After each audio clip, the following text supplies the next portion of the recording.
रहीम अस्सलाम वालेकुम व्यूअर्स, अल्लाह पाक की बेशुमार नेमतों और उसकी रहमतों का शुक्राना अदा करते हुए अपना किचन ऑफिशियल में हम आपको खुशामदीद कहते हैं और उम्मीद करते हैं आप सब लोग खैरियत से होंगे, ठीक ठाक होंगे। अल्लाह ताला हम सबको अपने ईमान में रखे, आमीन सुम्मा आमीन।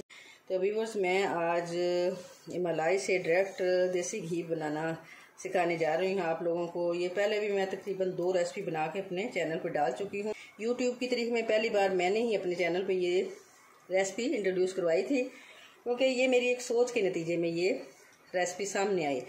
एक दिन मैंने वैसे बैठे बैठे ये सोचा कि मैं पहले मक्खन बनाती हूँ, इतने बर्तन साथ वो ज़ाया होते हैं और झंझट इतना, फिर साफ उनको करना और फिर उसके बाद मक्खन जो है उनको भी लस्सी अलग करना, मक्खन अलग करना, फिर उनको मेल्ट करना, तो ये मुझे एक झंझट सा महसूस हुआ।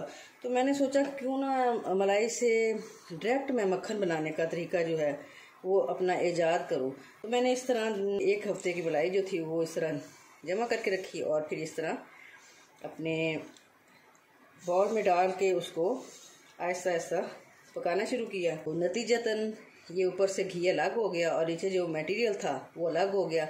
और फ्रीज़र में मैं इसलिए रखती हूँ कि नीचे जो मटेरियल अलग होता है उससे मैंने बनानी होती है पंजीरी। तो पंजीरी बहुत अच्छी बनती है, बहुत ही मज़े की बनती है। तो इसलिए आपसे भी ये रिक्वेस्ट है कि आप मलाई जमा करने का जो सिलसिला है वो इस तरह किया करें कि फ्रीज़र में जमा किया करें। तो इस तरह जब आप घी हासिल कर लेते हैं और फिर जो बाकी मटेरियल बच जाता है उसमें स्मेल नहीं आएगी। इस तरह यानी एक चीज़ से आप 2 रेसिपियाँ जो है वो बना सकते हैं। तो अब मैंने फ्लेम कर दी है जी मीडियम से लो, क्योंकि ये बर्तन हमारा नॉन स्टिच है और आहिस्ता आहिस्ता ये इस तरह होता रहेगा और साथ साथ मैं अपने दूसरे काम करती रहूँगी। क्योंकि अगर किसी और बर्तन में हम डालेंगे तो उससे हमें ये मुसलसल चमचा जो है इस तरह हमें चलाते रहना होगा ताकि उसका ये मटेरियल जो है वो बर्तन में न लग जाए। जबकि ये नॉन स्टिच बर्तन का ये फ़ायदा होता है कि इसमें आसानी से हम घी जो है वो बना सकते हैं। तो अब मैं कर लेती हूँ उतनी देर में अपने बाकी कोई काम। तो आहिस्ता आहिस्ता ये होता रहेगा, फिर आपको दिखाऊंगी कि कितना मज़े का ये हमारा देसी घी तैयार हुआ है। व्यूअर्स, हल्की हल्की आंच पे पकाने का मकसद एक ये भी होता है कि ये हमारा देसी घी का जो कलर है वो पीला पीला आए। अगर हम तेज़ आंच पे इसको पकाएंगे, तेज़ आंच पे इस तरह पकाने से वो जल जाता है कलर और डार्क डार्क अजीब सा आता है। फ्लेम अब हमने कर दी है बंद और ये मटेरियल देखें ये घी से हो गया अलग। और जब ये अलग हो जाए तो इसका मतलब ये होता है कि हमारा घी जो है वो रेडी हो चुका है। अब इसे करते हैं ठंडा और फिर छलनी की मदद से छान लेंगे। लेते हैं, माशाल्लाह कितना खूबसूरत कलर है हमारे घी का, ये देखें।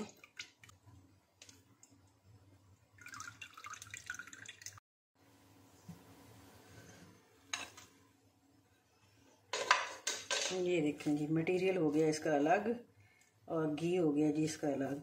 और ये बहुत ही मज़े की पंजीरी बन के तैयार होती है। तो ये मेरे चैनल पे ऑलरेडी इसकी रेसिपी मौजूद है, तो ज़रूर ट्राई कीजिएगा।